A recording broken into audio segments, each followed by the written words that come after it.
Okay, we're starting. Well, a lot like the log stuff we haven't really done. That seemed tilted. A lot of rules you didn't really get to use them. That's a great catch. Yeah. That's a great catch. So first we have some housekeeping to do. Then we have to finish the examples from 2.2. Then we move on to a different topic, 2.3 applications. So what were all the examples? So I believe one example was y dx equals y minus 4x over x minus y. Another example was dy dx equals 3y squared minus x squared over 2xy.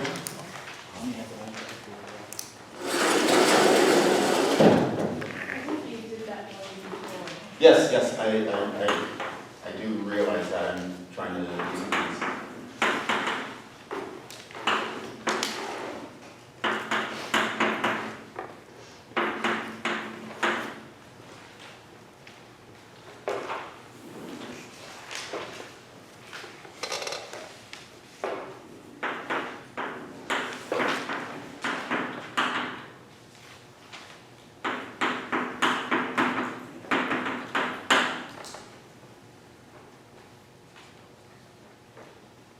So let's start with these. I want to go back over these. So I believe I did these two already, but I want to clean something up.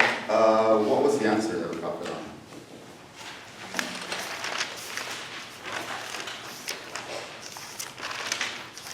ln of y over x squared, absolute value, y over x squared minus 1. What the term y and x are both squared. And that equals the net log of the absolute value of x plus c. And we did this one. So this was the answer. And this one.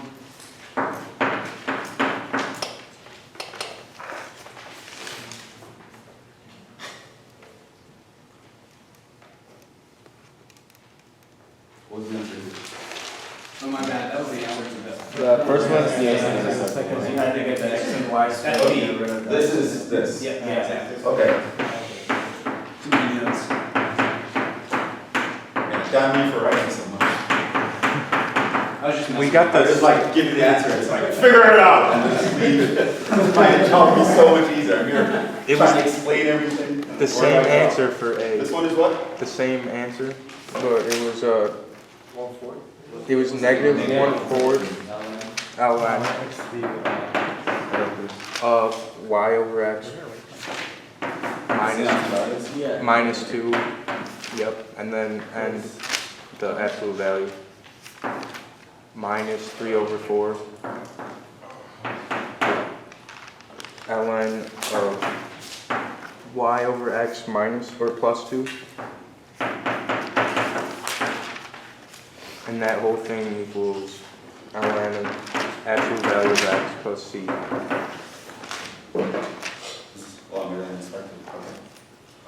So, like I said, WebWork doesn't have any examples of these, and if you look up the problems in your textbook and try them, you'll kind of notice that they almost never write the answer in this form, so I just wanted to clean up these answers, simplify them a little bit. So, when you go to check your answer in the back of the book, you don't like get a heart attack thinking you don't know what you're doing. They'll actually just take it a little bit further. Now, there are a couple ideas here I want you to appreciate. As we all know, the range of the natural log extends from negative infinity to positive infinity. This means we can express any constant as the log of something. So this constant here, I can think of it as the log of some other constant, right? That's something I could do. Can we just do that across the board? Huh? Yes, any constant can be thought of as the log of some other constant. That's always true. Right, the graph of ln looks like that.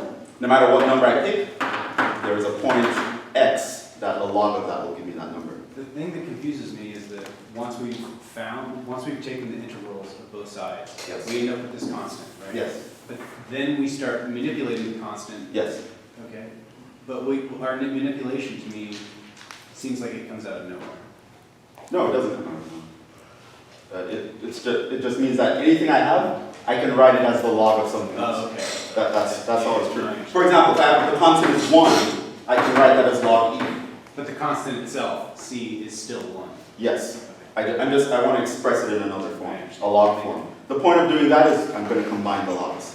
So when you look at the answers in the book for this, you'll rarely see a log still in the answer. That's because they actually change everything to logs, combine all the logs, and then exponentiate both sides to get rid of them.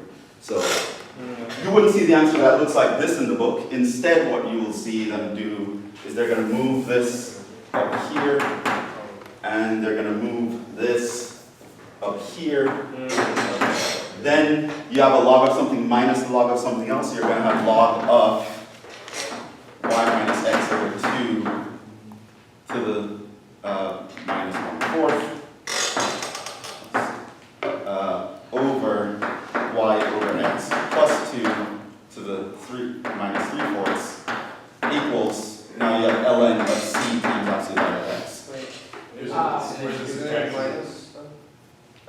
Where?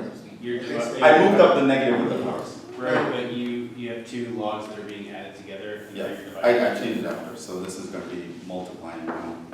Y minus x minus 2 to the minus 1/4 and y over x plus 2 to the minus 3/4 equals that. So they're going to do that, then they're going to e both sides, and so the logs are going to be cancelled. And so the answer would probably express something like this, y minus x over 2 to the minus 1/4, y over x plus 2 to the minus 3/4 equals a constant times absolute value of x. And chances are that the answer in the back of your book will have a form like that.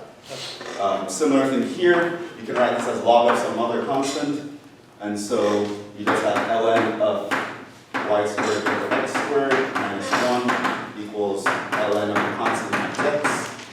You are going to then e both sides. We have y squared over x squared minus 1 equals just c times absolute value of x. And sometimes they'll even go a little further. If they don't like the fractions, they might do something like multiply by absolute value of x squared on both sides. And so the answer would look something like y squared minus x squared equals c times x cubed. So they'll simplify the answer to like this point. So I just want to make sure that you understand that even though we left our answers up here, it's equivalent to the nicer kind of answers that you'll find in the book. Now this one we haven't solved yet, so let's actually go through that. So the first thing I will do here is notice that this is dy dx equals, divide both sides by x, combine the logarithms here. So that would be x over y.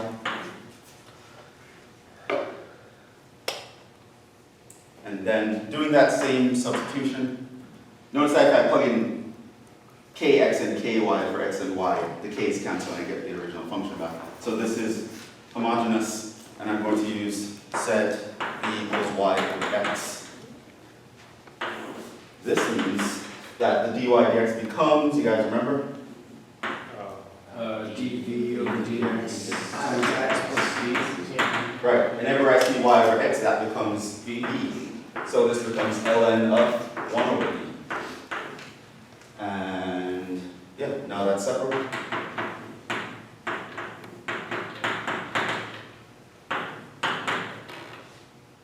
That I can think of as minus ln b minus b.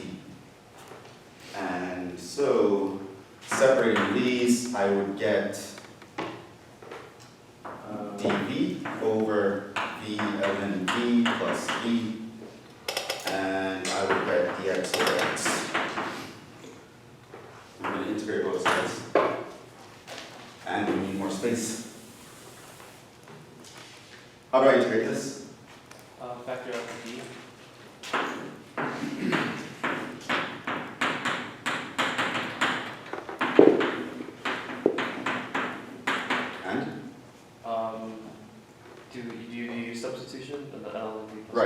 equals ln of v plus 1, the du would be dv over v, and so this just becomes 1 over u. You integrate that, you just get ln of v plus 1. Here you get ln of x plus c, which we will write as ln of some constant times absolute value of x. And Is then, that a tool we should just generally consider? yes. It's a tool you consider if you want to make things look nicer. So we can drop the logs here, and we just have ln of v plus 1 equals a constant times the absolute value of x, and that would be our solution if we replace this with y over x.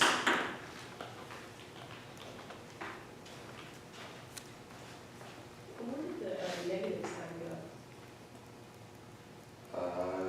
Good question. It's supposed to be here, which means it's supposed to be here, which means it's supposed to be here, which means I can move it up here, which means it's there.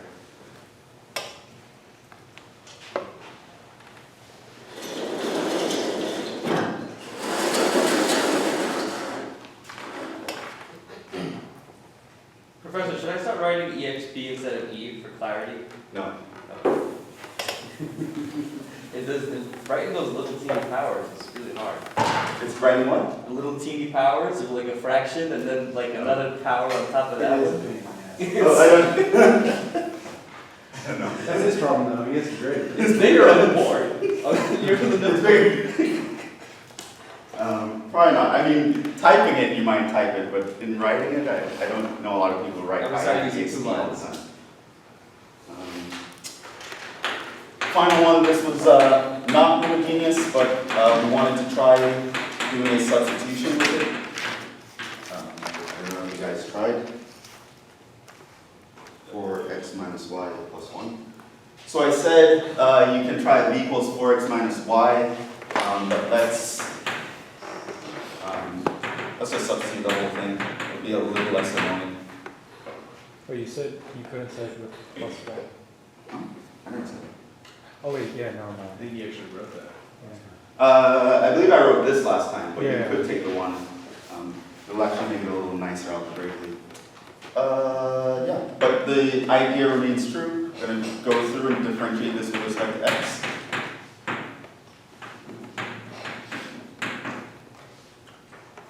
Which means I can solve for my dy dx.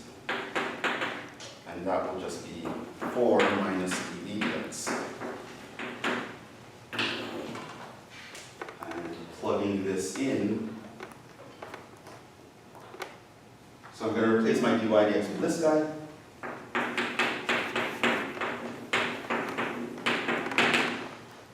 And then that guy just becomes v squared. And that's now separable. So the idea is sometimes your substitutions can make things separable. And so it might be something you can look for every now and then. The homogeneous case is definitely a case you should know. There's an easy check for it. Other things, it's kind of go by your intuition. You see this big ugly thing right here, you try it, hey, maybe a substitution might work. Why is, so you're moving the v, you're turning the v into 4x minus y plus 1. When you substitute that, why is it not dy dx equals v squared?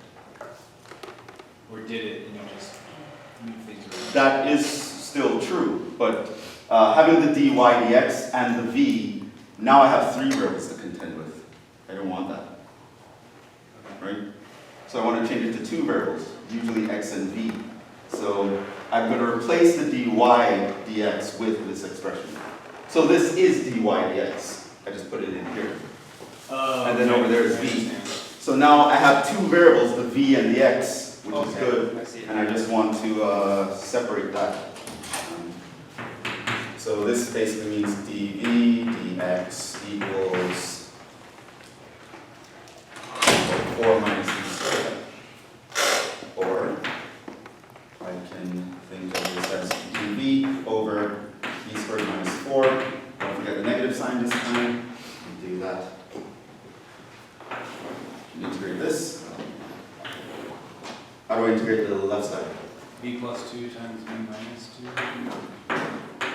Integration by parts. Up in fractions. Partial fractions. cover-up method for that one? Yep. Yeah. So, yeah, let's cover method. It ends up being like 1/2 times total.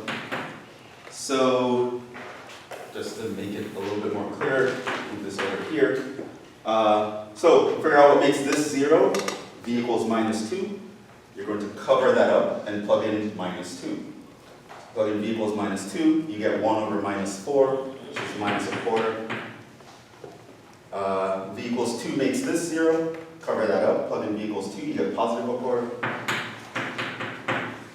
Those are the partial fractions, and so we get -1/4 ln of v equals 2 plus 1/4 ln of v minus 2 equals -x plus c.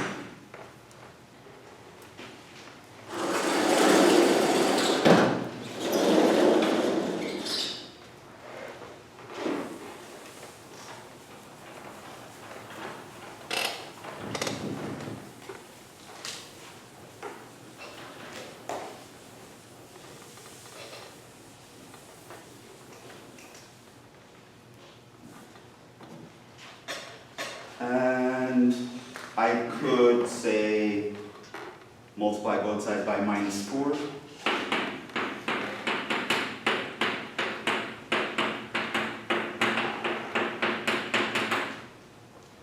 And combine the logs over here.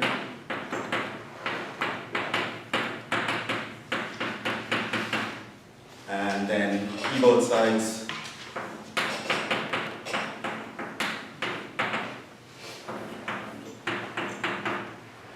I have a quick question.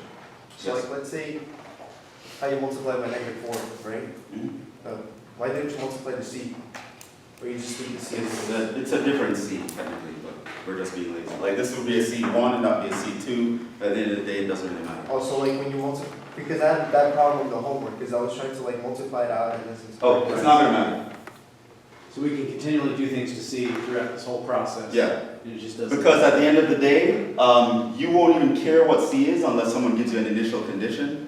And then at that point, it's all gonna work out because you're gonna plug in all the numbers, everyone else is gonna go to a So constant we except should, that guy. we should find the solution as a general solution Yeah. before even trying. Yeah, don't even worry about it. Everyone just call it C. It's a constant, call it C. There are times when you have multiple constants of integration. We'll see situations like that. Call one C, call the other one D. No matter what manipulation you do with it, keep calling them C and D. It's not gonna affect it. I have another question, because on the homework it was a little bit weird. Sometimes when they give you like the initial condition, so sometimes it was better if you like solve for y and then you plug in, but other times it was better if you plug it in before solving for y. I don't know, it was weird. On some occasions though. I had the same problem. Yeah, I know what you mean. Yeah, that was like a big problem. Oh, I don't know. But you're saying just Like what's the solve best the general way to do it, solution like before I Yeah, solve the general solution. solve for y It and must then maybe plug it in? you get more algebra mistakes by trying to bring it further, so you don't get the right thing, and then you plug it in and then it's wrong. Yeah. That's not, at that point, it's not really a differential equations problem. It's more like doing what's easier for you algebraic wise. So V, now we can replace it. We set V equals 4x minus y plus 1. So this is 4x minus y plus 3 over 4x minus y minus 1.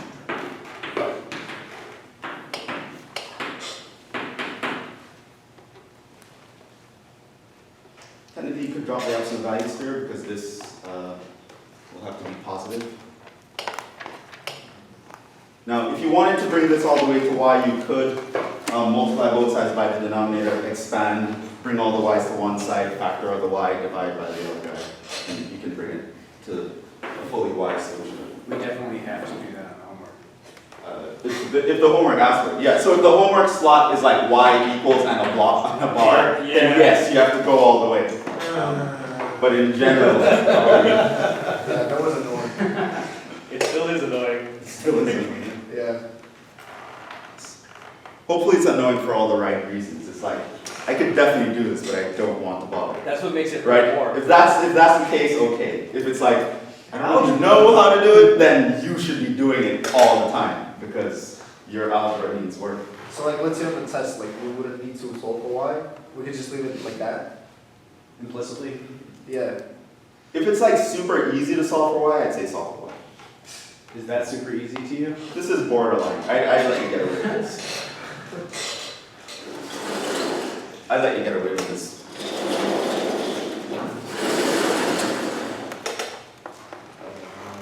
Yeah, okay, so that's pretty much it. And I mean, at this point, if it's not already there, should be getting there pretty soon. Solving these first order guys should kind of start getting boring too. So we're gonna spice things up a little bit. Still going to be doing first order stuff for the time being, but now we're gonna do some applications. So now it's like we're gonna read a word problem, set up a first order differential equation that models the word problem, and then solve the first order differential equations just to give ourselves a little bit more challenge. It was getting too easy, so Let's get into this point. So we're going to do 2.3, modeling with first order differential equations.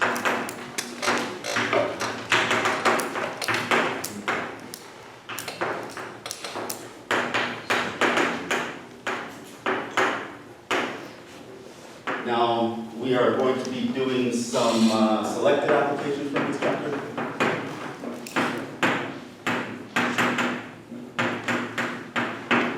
Two of them we've actually spoken about before, but I'll go over them briefly again, because even last time I spoke about them, there were a few questions, so I figured I'll explain it again, make sure I explain it properly this time.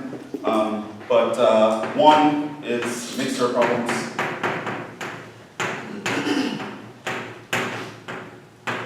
And I'm definitely going to ask you something like that because it's on every final.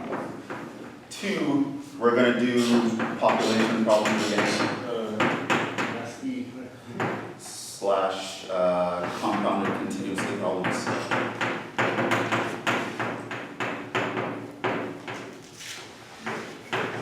And we are going to actually solve some problems using Newton's cooling law, which I mentioned on the first day. Talk a little bit more about that.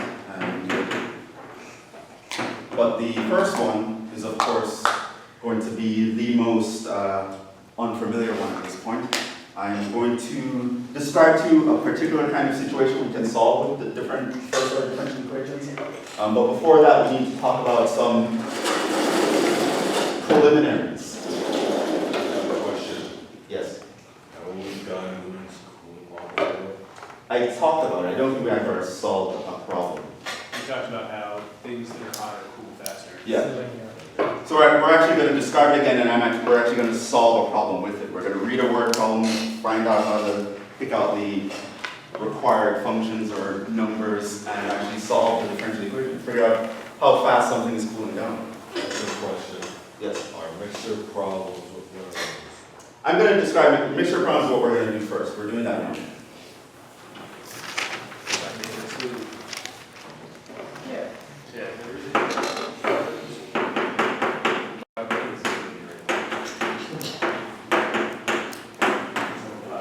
But first, some preliminaries here. I heard some of you talking about chemistry, but not everyone is well versed in chemistry, so there are some basic definitions in chemistry that I want you to be aware of. What they mean, yes. Huh? Okay, let's go. Definition. There is a word called solvent. Now, in chemical terms, that means substance, fluid, something is dissolved into. Huh? No. This is why we're going over the definitions. Isn't something dissolved aqueous? No, that's only if it's in water. It's not going to be, don't worry about that. There's something called a solute. This is the thing that is dissolved in a solvent.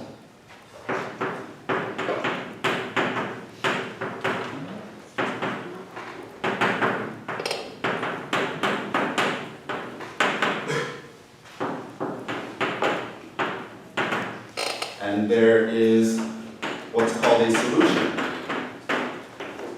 This is a mixture of the solvent and the solute.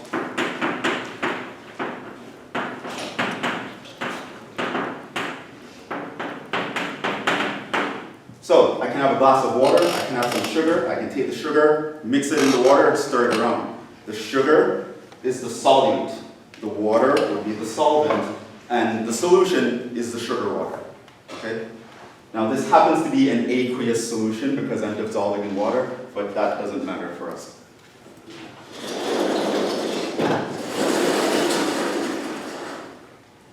So we're going to be figuring out how much stuff is dissolved in a solution using differential equations.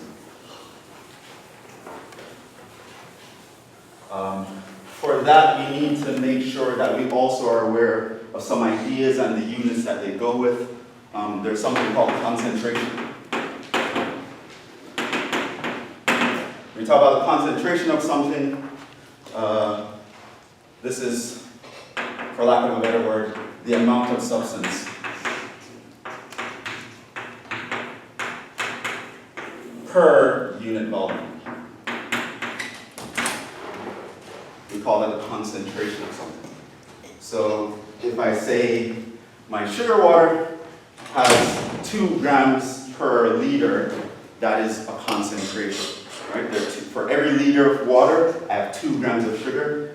This is called a concentration when you express this idea. And it is expressed as a ratio. 2 grams per liter. That's called a concentration. Now, the amount. How do you actually know what is an amount? So here what I want you to be aware of, what we're going to need anyway, is what the typical units are. To know if, for our purposes, when you're reading a word problem, when is it talking about the amount of a substance? It's usually going to be units that you use to measure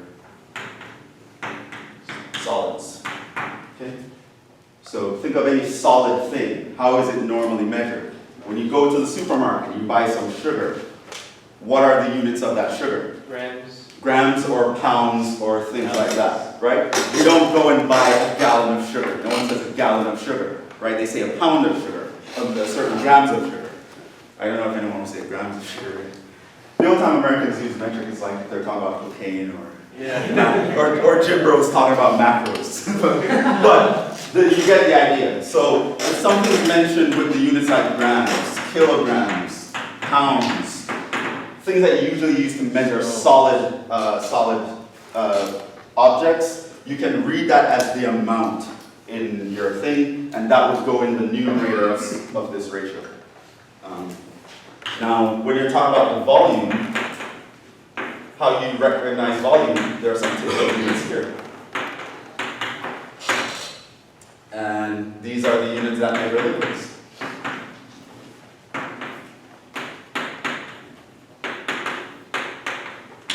Right? You don't buy a pound of milk, you buy a gallon of milk, you buy a liter of milk.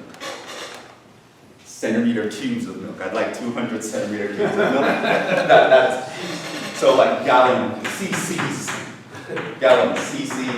liters, etc. Okay? So you're reading a problem and it says, oh, there are 5 grams of blah, that's mentioning an amount.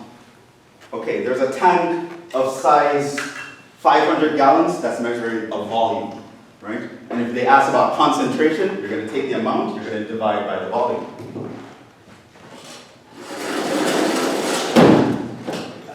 So we're not going to use moles? Like, we're not going to use moles? Like, that's not going to come up in this class? No. Because moles is too vague for us. Because moles is talking about the number of particles, which means it can be of any size. The volume won't be the same, the mass won't always be the same. 1 mole of something can be a different size and different weight than 1 mole of something else. How many particles are in a mole? 10.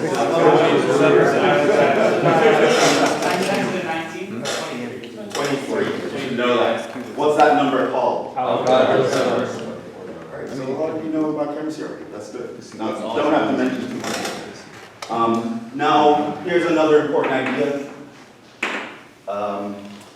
It is called the rate in, rate out idea.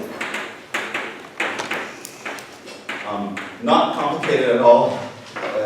It just basically means if you want to measure how something has changed, figuring out how fast things are coming in versus how fast they're going out. So let's say I have a tank, and there's a leak in this tank, and I am pouring in 1 gallon every minute into this tank.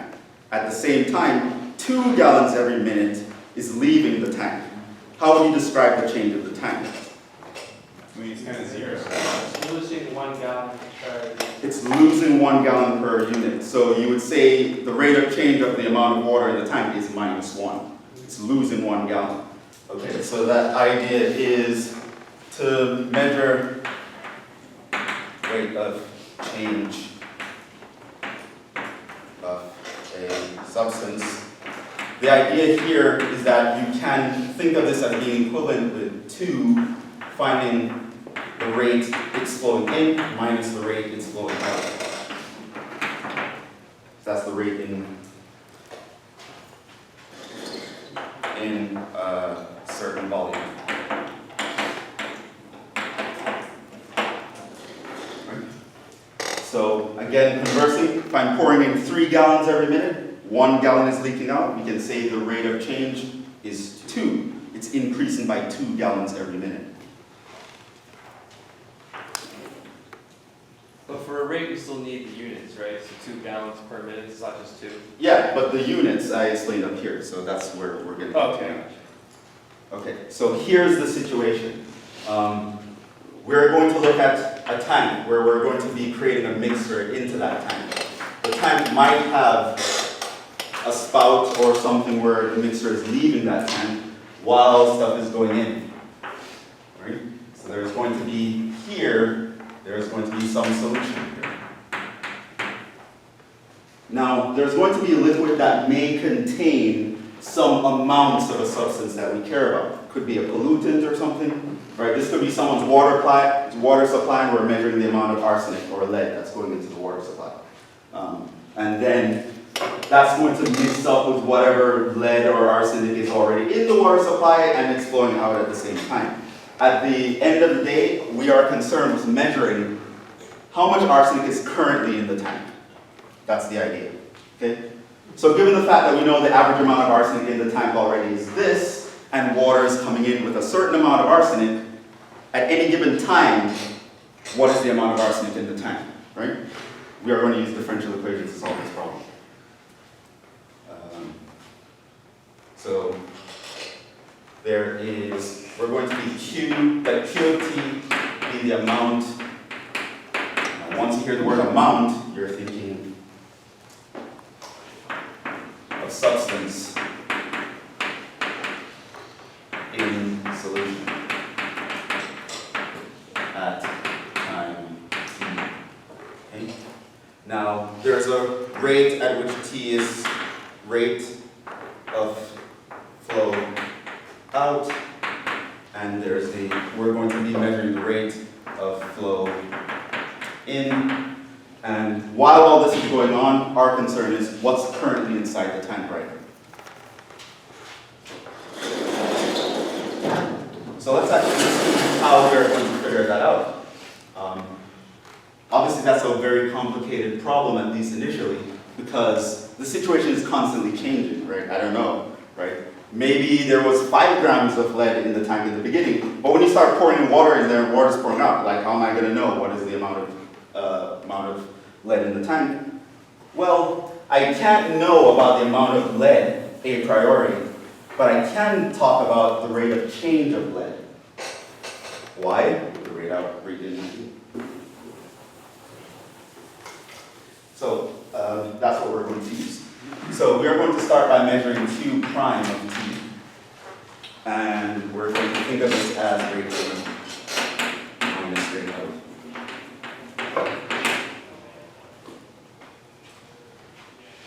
Now, how would you measure a rate in? How do you think? Maybe like figure out how much of the solute is getting put in per second. Sure, that would be something like that. So let's say, okay, I am pouring in 2 gallons, let's say I'm pouring in 2 gallons per minute, which contains 3 grams per gallon. How would I figure out how much is coming in every minute? Can you say that again? Sorry. I just wrote it down. 2 gallons a minute, which contains 3 grams per gallon. 6 grams, 6 grams, how do you get that? You multiply them, right? 2 gallons are coming in every minute, and each of those gallons has 3 grams. How many grams are coming in per minute? How much grams of the amount, right? We care about Q, which is the amount of substance, which means, I erase it, amount means I'm measuring the thing in grams. So ultimately, the rate in here is going to refer to the rate of the number of grams coming in. And that's just going to be multiplying the rate of flow in times the concentration in that flow. The gallons cancel out. So this is the concentration in times the rate of flow.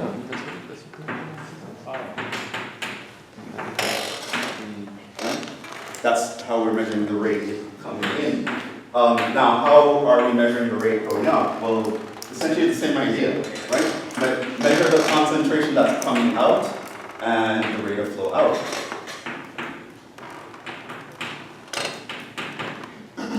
Now, in a typical problem, these will be things that you can know. You can actually measure these things, right?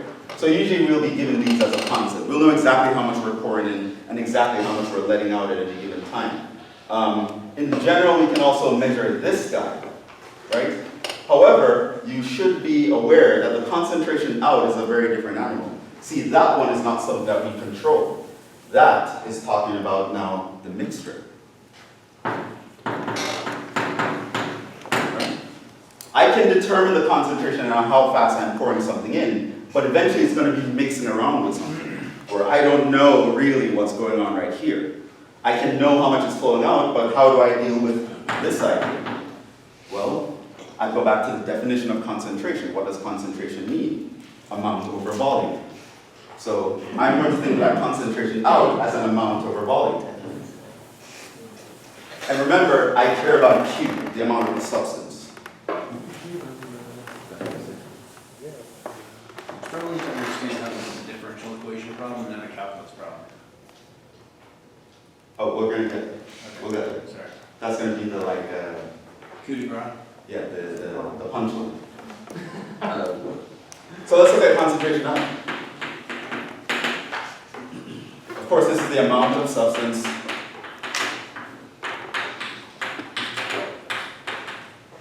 in the mixture that's flowing out of the tank over the volume of the mixture.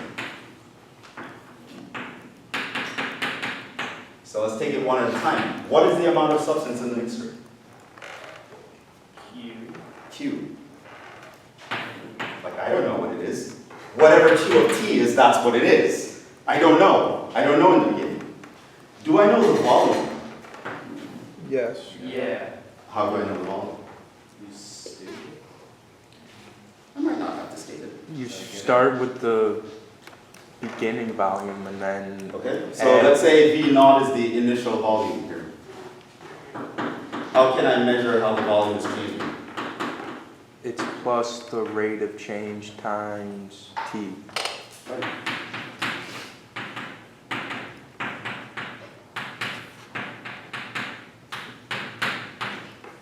That's how the volume is going to be changing. Whatever is in the tank now, it's going to be changing per unit time by that much, right? So if I'm pouring in 3 and 1 is coming out, it's changing by 2 gallons every minute. So whatever is in there is going to be added to that 2 gallons every minute. And that's going to be the current situation for the volume. So this part here, which I don't know in the beginning, I can actually describe as a function in terms of the variables that I actually care about. Let's put it all together.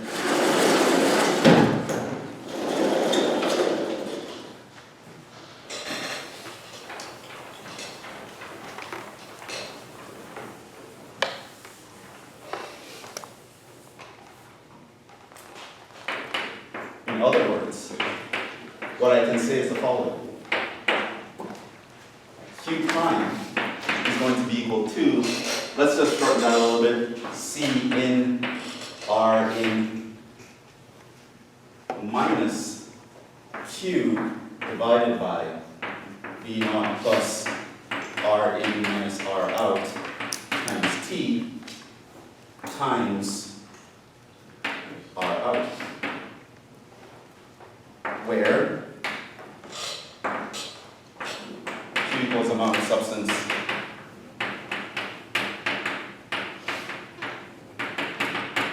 at time T, R in equals rate of flow in,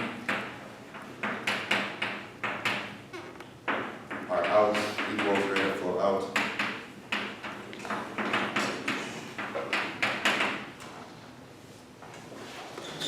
V naught equals the initial volume.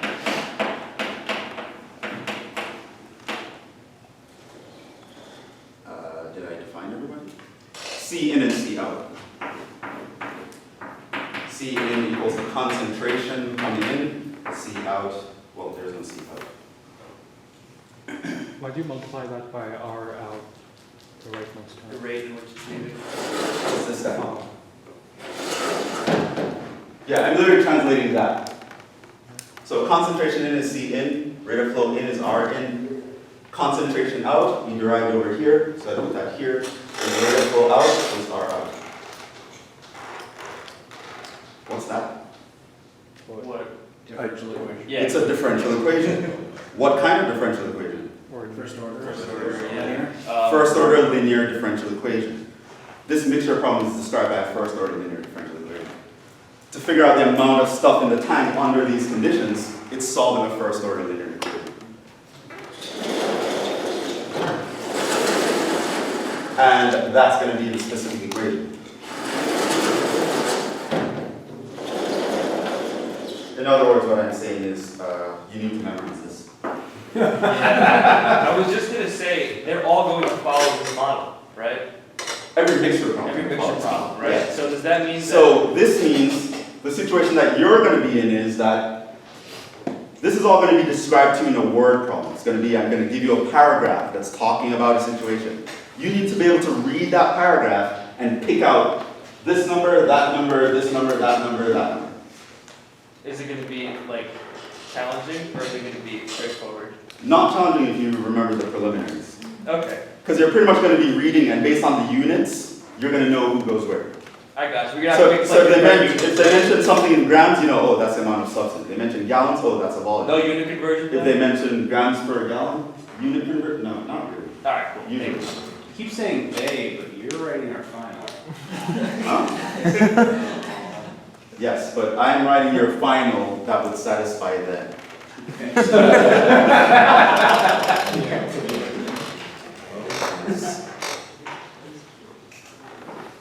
Yeah, I can't just like do it everything I want.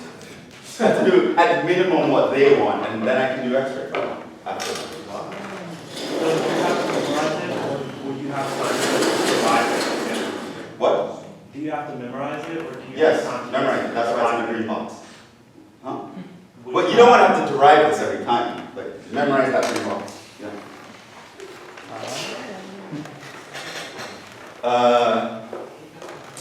Let's actually jump into the examples. So you can see how this is going to go. So I'm going to give you some handouts. I will post this on the website at some point. If you lose the handout, but for now. So these are going to be word problems. I'm not going to be writing these on the board. That'll take forever. I was gonna say. And you wouldn't want a copy of it either. So I'm saving both of us some headache here.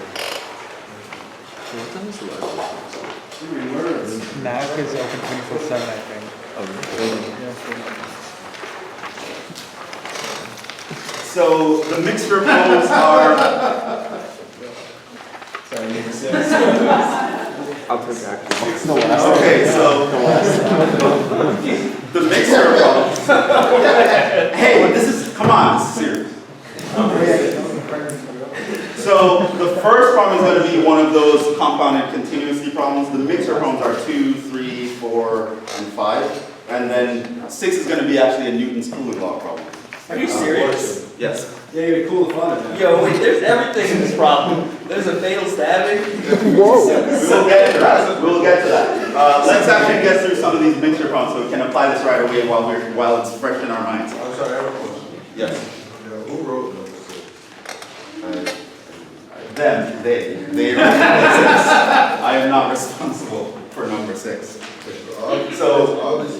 Yeah, so 20 years from now when there's a Twitter storm, oh, Jhevon in his class, you know, and they're like, that smear campaign, it wasn't me.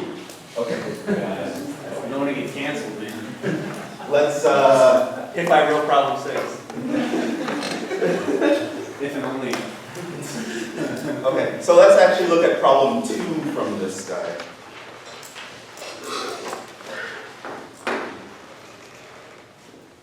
Okay. There's a time used in some hydrodynamic experiment, okay? After one experiment, the tank contains 200 liters of a dye solution. The concentration is 1 gram per liter. To prepare for the next experiment, they started rinsing the tank with fresh water, and it flows in at 2 liters per minute. The well-stirred solution is flowing out at the same rate. Find the time that will elapse before the concentration of dye in the tank reaches 1% of its original value. So here's the situation. They're doing some experiment with the tank. There's some dye left into the tank. They want to do another experiment with the same tank because you don't want to use your tank one time. That's a waste of money. So you're going to rinse the tank out. So you're pouring in fresh water into the tank and allowing the mixture to run out. Eventually, there'll be not much dye left in the tank to interact with whatever experiment you're about to do. So that's the goal. So whatever is going on, they just know we want less than 1% of dye to be left over in the tank. Okay. We need to know how long do we have to rinse the tank for this to occur. And that's a differential equations problem, right? How long do I have to be standing there pouring water into this tank before we're ready for the next experiment? So let's actually do that. So you're going to know that Q equals the amount of dye.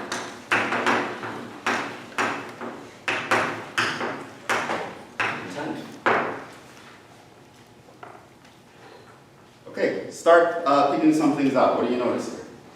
V0 is 200 liters. You know V0 is 200 liters, It's flowing in and out of. right? So liters, that's something that we usually measure liquids with, so that is telling you a volume. So that's how you're going to pick it out. So we write the units. What else do we know? We know the concentration of dye in the tank. So 1 gram per liter. so this is the current concentration is 1 gram per liter. So which means essentially there are 200 grams of dye currently.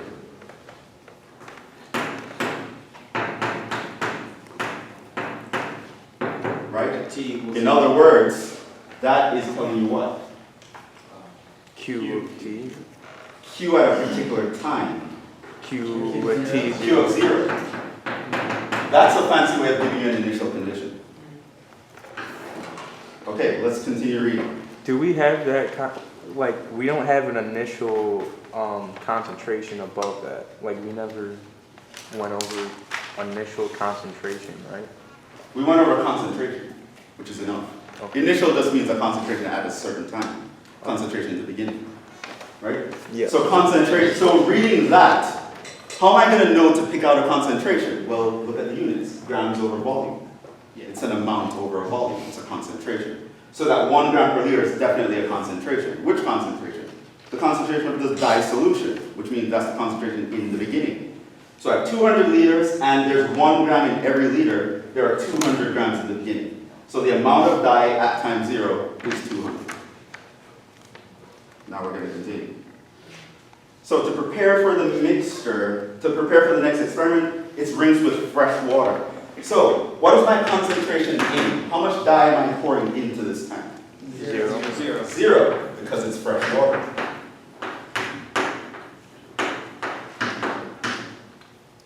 Okay. And they told me how fast we're pouring it in. So the rate in 2 liters per minute. 2 liters per minute. And it's also rate out.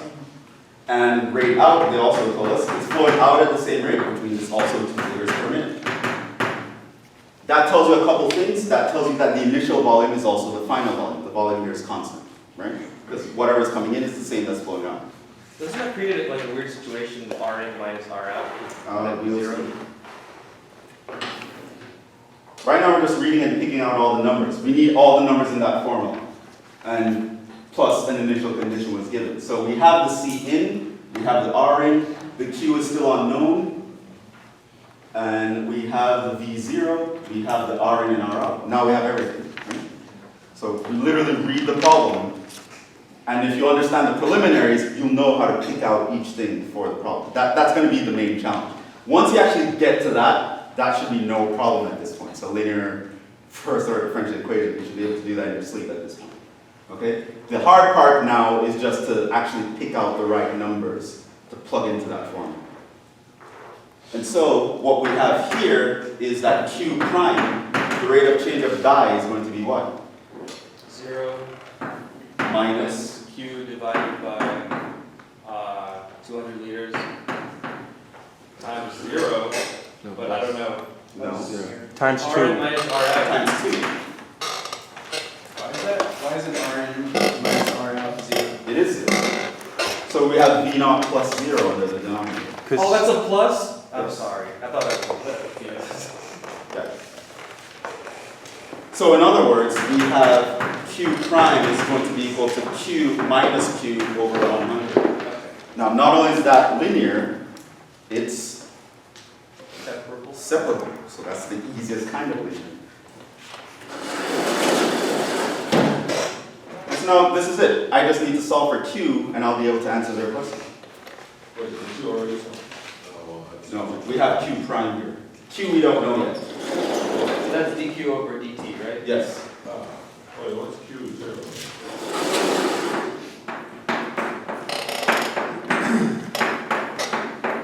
So that's what we have. Q 0. Q of 0 is an initial condition. That's the value of the function at a particular point. We don't care about Q of 0, we want Q of t. Tell me how much is in there at any given time. I want to find a function where if you tell me how much time has passed, I can tell you exactly what the concentration is currently. And so, yeah, so that's separable. So this is going to be dq over q equals minus 1 over 100 t. Integrate both sides.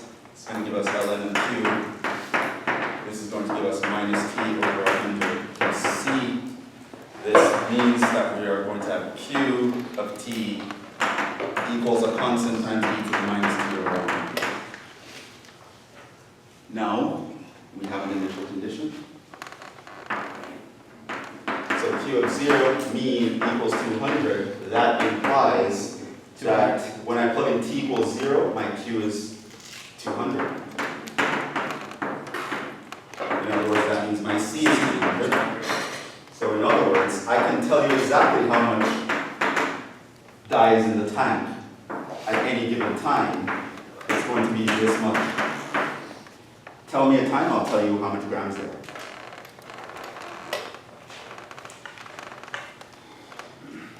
But that doesn't solve the problem, right? We're asked for something very specific. What do we need to find out? When it reaches 1%. When it reaches 1%, what does that mean? I'm counting Q of P is Q times Right, we want Q of t to equal 2. Why 2? 2 is 1% of 200. So this means 200 e to the minus t over 100 equals 2. How do we solve that? ln on the right side. 1 over 100. Just 1 over 100. Oh, First divide by 200. Then ln both sides.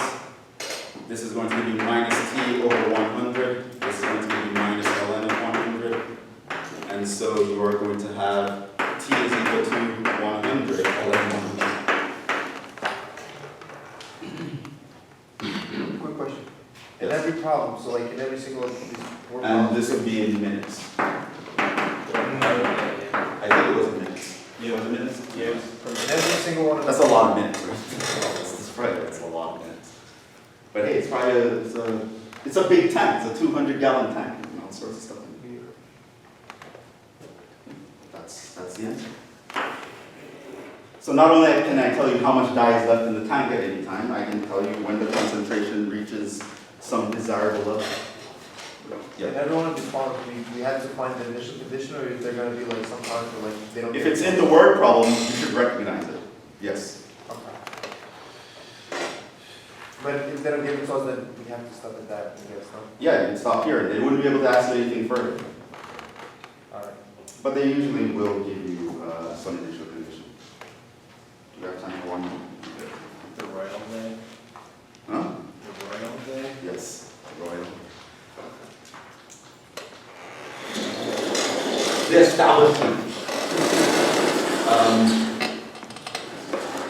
Any questions before we move on? Alright, everyone's gonna kill the quiz on Monday, that's all. Oh my God. No questions. Okay, I got this. Alright, let's do problem 3. Wait, I have a question. Yes. For the harvest and Malthusian model, will you describe that the Malthusian model is always like population grows proportionally to the amount? Current size. Yeah, so will we always describe or define the Malthusian model, or do we have to remember its definition? No, like you'd have to remember P prime equals R. Like you'd have to memorize And those. for the harvest, we have to remember RP Yeah. plus Yeah. or minus 8. I have a question. Yes. That LN for that bottom part, why is it negative R? RP. Ln 1 over I 100. have different, I have an integrated. All? No, the right side. Okay. It's like rate of change. Another way you can do is like ln of 100 to the minus 1. The minus 1 can come down in front of you.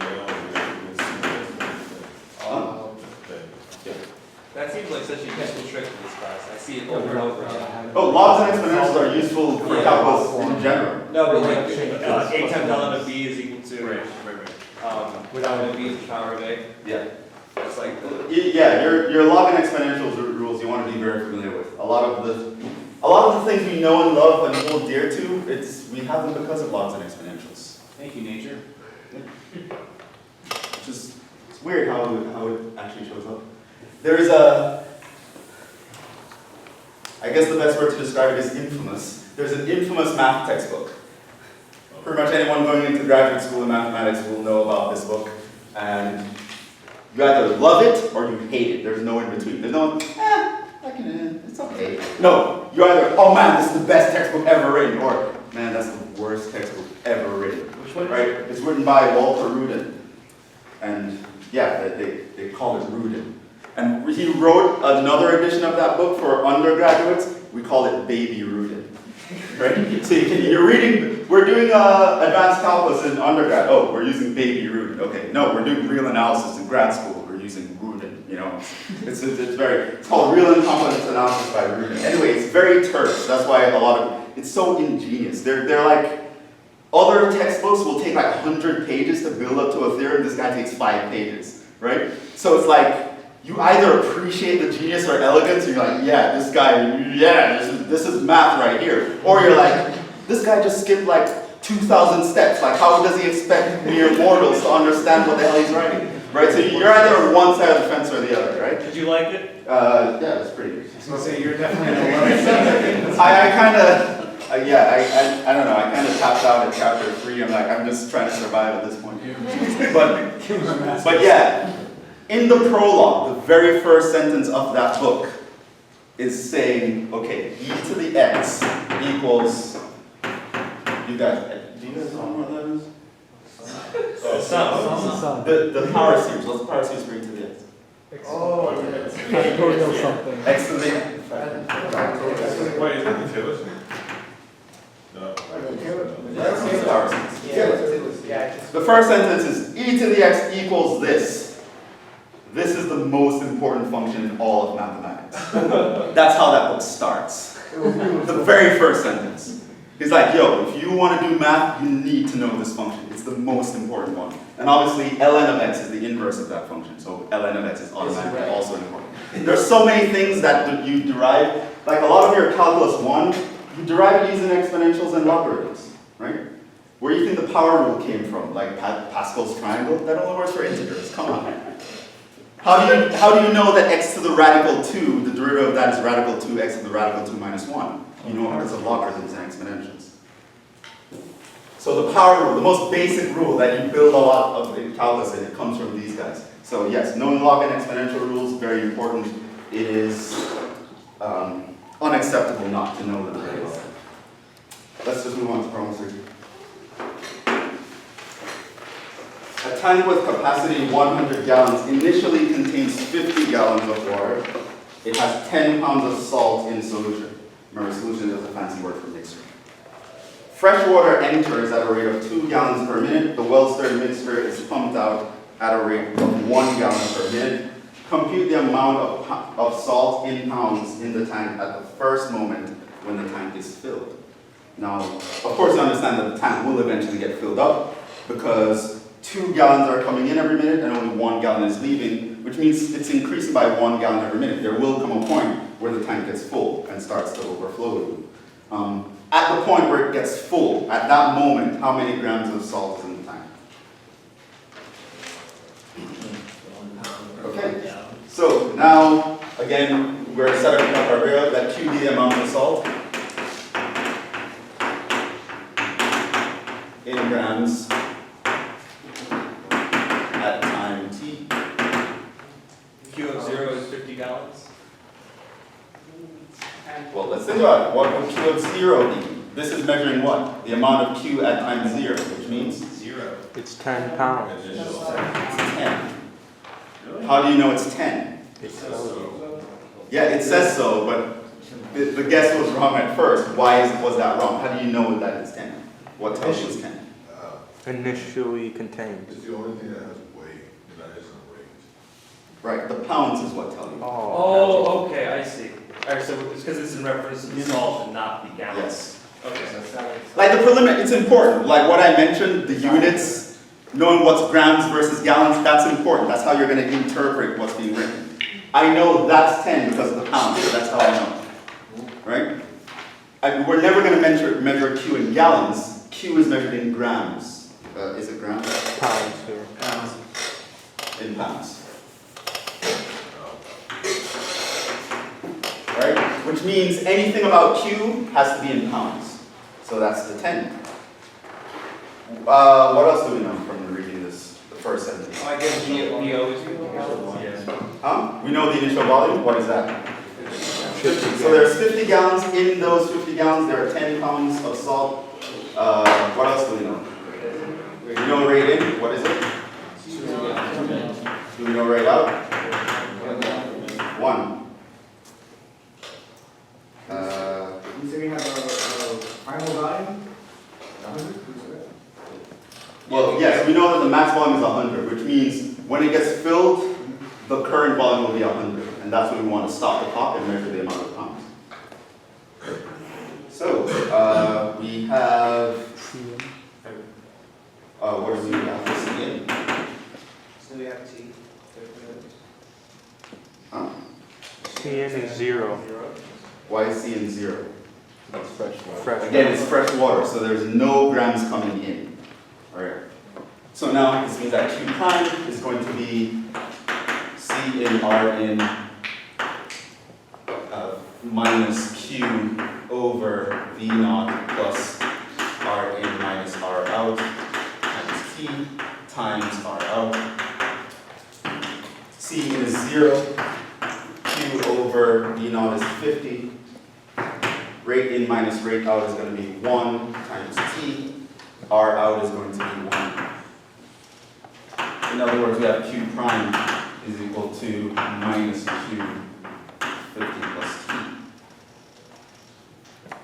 Now again, that's a nice one. That's separable, so this shouldn't give too much trouble. Rather than do it over here. This basically means dQ over Q is equal to minus 1 over 50 plus T dt to integrate both sides. This is ln of q. This is what?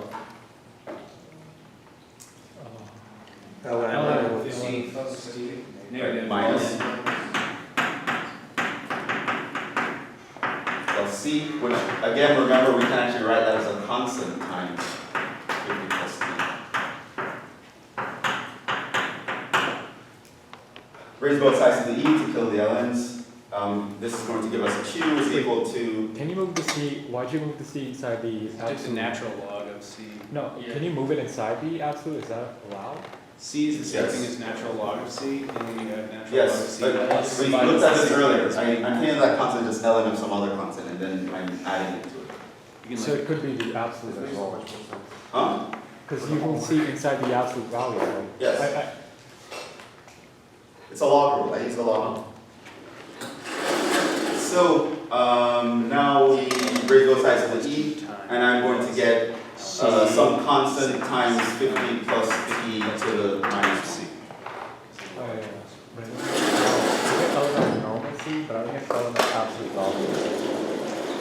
I don't know why. That's a log rule, you know how when you multiply it's also the same. But I don't get why you So put he's it. putting it together because c is also, because if you have the natural log of c, it's like a constant. So he's just translating it absolute into, value doesn't matter. yeah. So he's translating this into natural log c. So now, Why you put the natural log of absolute value. Is Q not in now, I right? think that's What? awesome. Q not? No, because what if this is yes, negative? q naught is You can never 10, evaluate that. which means when t is 0,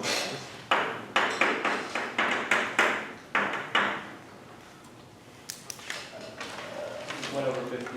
10 is equal to c over 50.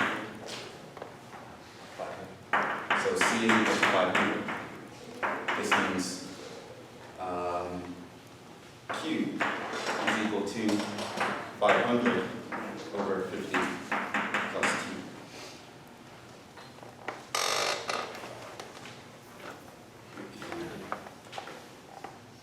You're gonna be doing a lot of initial value problems. What? For time, it's pretty much always going to be initial value. Let me explain the confusion here, because to be fair, I was a little bit sloppy, but it's equivalent to this. So you write the c as ln c. So you're going to have ln of c minus ln of 50 plus t, right? Yeah. What does that become? Plus t to the negative 1. You have ln of something minus ln of something else. Yeah, I don't Division. I understand how you moved the c being an absolute. Wouldn't that mess something up? Because if it's not, c is not originally within the absolute value, but if you move it inside the absolute value, wouldn't that mess something up? Because Just it's like just an element arbitrary of, constant. No. C is consequent to the stuff that's already in the differential equation. So it doesn't matter what we set C to, I think. what if c was like negative? I know it's not possible, but what if c, could it be negative? We fix it, so. It can't be, any natural log value cannot be negative. Okay, well, do this then. Does that make you feel better? Yeah. Okay, so now when we do what we just did, Yeah. we're going to end up with this when we e both sides. Uh-huh. Right, now this is the volume of the tank. It's positive, so I can drop the absolute values. So yeah, that's Q, and we want, yes? Why do you see, like you set t equal to 0? Huh? When you were finding c, like you set t equal to 0? Because it's an initial condition, it comes from this, Okay. right? At time equals 0, there was 10. Right, so it says initially it contains 50 gallons and 10 pounds of salt. So that means at the beginning, before we start doing anything. So when t equals 0, the amount is 10. So I plug that into what was over there. We get c equals 500, and that's our q. And it says, so when does the tank get filled? After 50 minutes, right? Yeah. So tank gets filled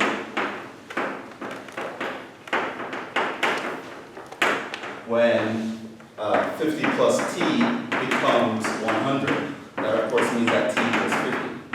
So that ends up giving us our answer. So this means Q at 50, the amount of the tank when it gets filled is going to be 500 over 50 plus 50 which is going to be what? 5. So at the point where the first time when the solution reaches the brim, at that current moment, there will be 5 pounds of salt.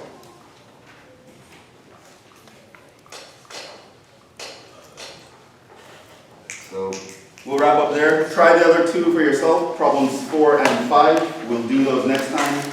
I'll talk about Newton's cooling and that, and we'll do those again as well. So bring these back with you next time. Keep them in your notebook. So quiz on Monday, and we are acceptable. So quiz on Monday is everything up to here. I might even throw one of these problems out there to see if you guys actually. No, you know what is charging this? Hold on, let me. Thanks for all.